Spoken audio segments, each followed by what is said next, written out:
नीट paper फुटी प्रकरणात केंद्रीय शिक्षण मंत्री यांचा राजीनामा घेण्यासाठी कॉक्रोच जनता पार्टीचे अभिजित दिपके हे येत्या 6 तारखेला दिल्लीला येणार आहे आणि त्यांनी काल ॲडव्होकेट असीम सरोदे यांच्याशी संवाद देखील साधला.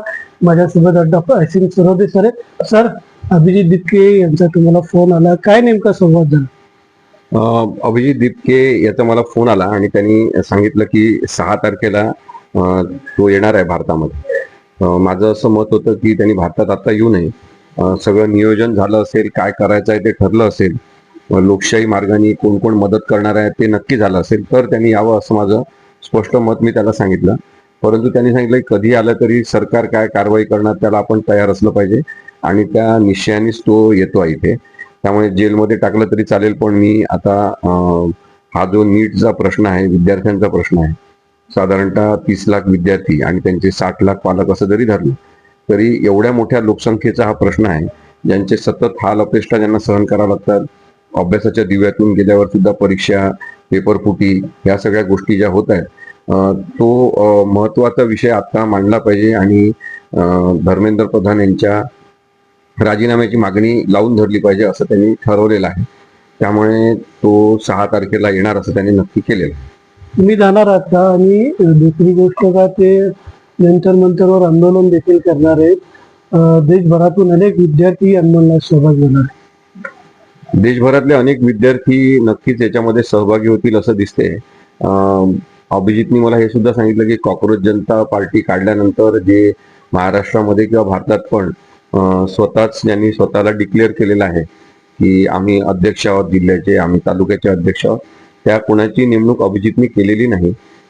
ते स्वतःहूनच लोक झालेले आहेत आणि स्वतःहूनच स्वतःचं पद जाहीर करून जे सहभागी झाले आहेत त्यांच्या सुद्धा भावना समजण्यासारख्या असल्या तरी त्या कोणावरही अभिजितचं नियंत्रण नाही हे सुद्धा स्पष्ट आहे.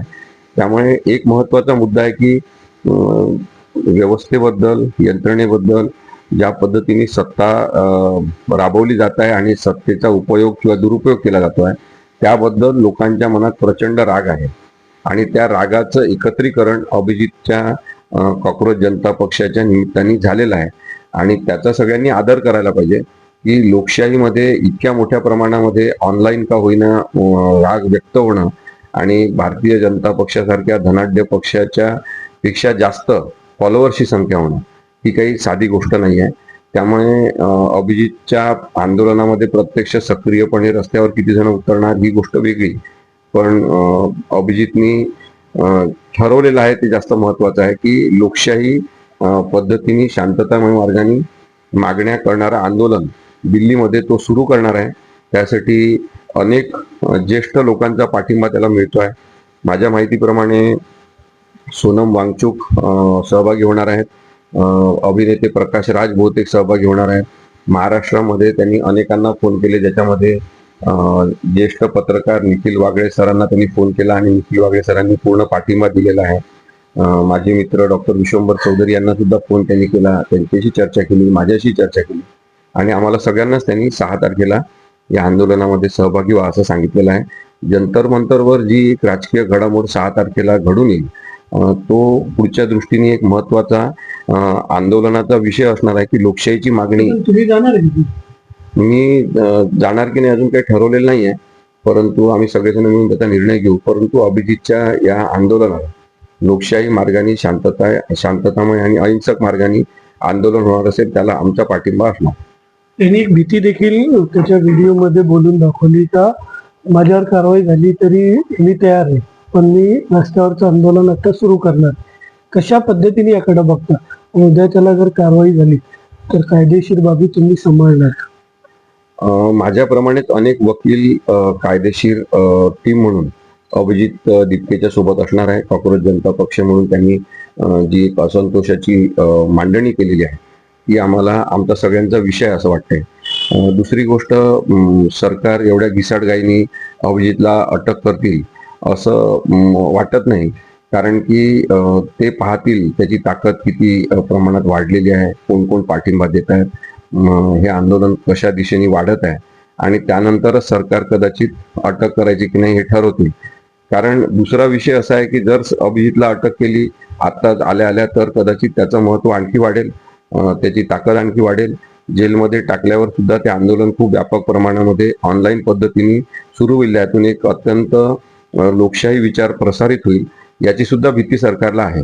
त्यामुळे दोन्ही शक्यता आहेत की लगेच अटक पण केली जाऊ शकते किंवा काही दिवस वाट पाहून नंतर निर्णय घेतला जाऊ शकतो. पण अभिजितला अटक होणार कधी ना कधी हे मात्र नक्की आहे. आणि तशा वेळेस कायदेशीर टीम म्हणून आम्ही त्याच्यासोबत असणार. त्याला जी शक्य आहे ती सगळी मदत आम्ही करणार. या प्रकरणांमध्ये पाहायला गेलेलं आहे की सरकार जेव्हा असे नरेटिव्ह आधीपासून करत आहे त्यांच्या IT सेलद्वारे की अभिजित हा देशविघातक कारवाया करतोय, अभिजितला या कॉक्रोच जनता पार्टीत परदेशी फंड मिळालेले आहे, तो राष्ट्रीय एकात्मतेला बाधा आणताय, हे जे सगळे नरेटिव्ह ऑनलाईन पद्धतीने IT सेलच्या माध्यमातून प्रस्थापित केले जातात ते याच्यासाठी आहे की अशा कारणांवरून अभिजितला अटक करायची. परंतु त्याच्या संपूर्ण संवादामध्ये त्यांनी हे सांगितलं की शिव फुले आपले आंबेडकर यांचे विचार आपण मानतो, राजश्री शाहू महाराजांचे विचार आपण मानतो. त्यामुळे आपण अशा प्रकारे लोकशाही पद्धत न बाळगता कोणतेही आंदोलन करणार नाही हे त्यांनी नक्की सांगितलं. म्हणून मला असं वाटतं की लोकशाही पद्धतीने आंदोलनाचा आवाज दाबणं याचं गांभीर्य काय असू शकेल हे सुद्धा कदाचित मोदी सरकारला बघायला मिळेल. जर त्याच्यावर अशा प्रकारे तडकाफडकी कारवाई केली तर त्याचा प्रक्षोभ जास्त वाढेल असं मला वाटतं.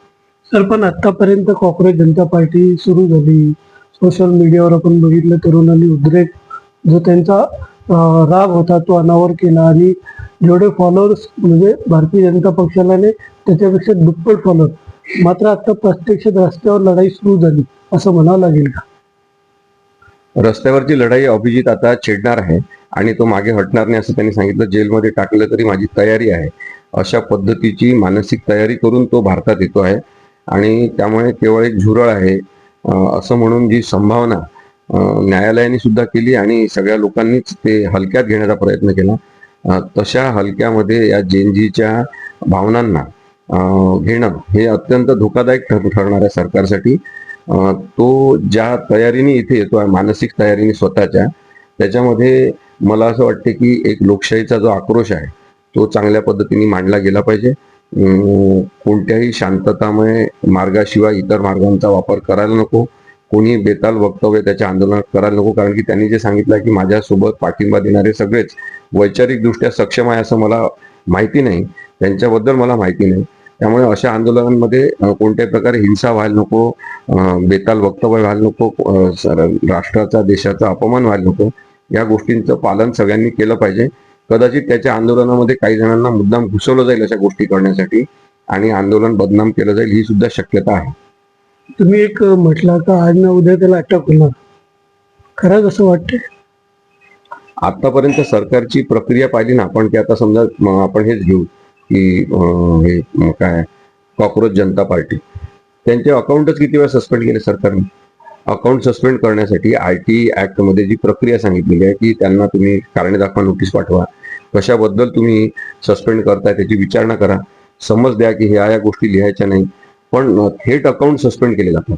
आणि त्यामुळे मला असं वाटतं की जसं डॉक्टर संग्राम पाटीलला सुद्धा विनाकारण अरेस्ट केलं लंडनहून आल्याने आणि 6 महिने जवळपास त्याला न्यायालयीन आणि पोलिसी कारवाईचा सगळा त्रास सहन करावा लागला, तशाच पद्धतीने अभिजितला सुद्धा त्रास सहन करावा लागेल, जो सोनम वांगचुकला सुद्धा सहन करावा लागला विनाकारण.